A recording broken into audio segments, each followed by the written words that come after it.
Today is a Thursday, January 16, 2025. Netanyahu faces pressure over Gaza ceasefire amid far-right pushback. Israeli Prime Minister Benjamin Netanyahu is under mounting pressure from far-right allies as he navigates a contentious ceasefire and hostage release deal brokered with Hamas.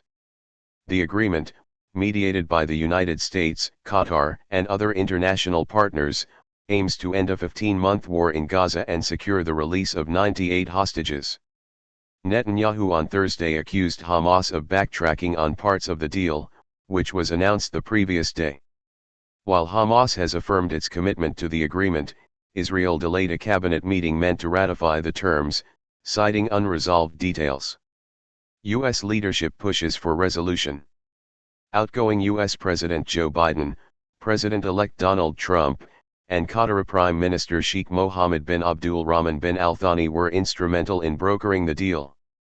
Trump, eager to see the agreement implemented before his inauguration, warned there would be hell to pay if the hostages were not freed by January 20. The ceasefire is set to begin Sunday, with the first hostages expected to be released shortly after. A diplomat familiar with the negotiations expressed optimism, stating that while minor issues remain, the deal is on track for implementation. Internal political strains in Israel. Netanyahu's coalition government, heavily reliant on far-right factions, faces internal discord over the agreement. Finance Minister Bezalel Smotrich and his religious Zionist party, along with other right-wing allies, have threatened to leave the government if the truce leads to a permanent end to the war. Smotrich's party has insisted that Israel resume military action immediately after the first phase of the agreement, which includes a 42-day truce and the release of hostages in exchange for Palestinian prisoners. Should the far-right factions withdraw their support, Netanyahu's government could lose its parliamentary majority.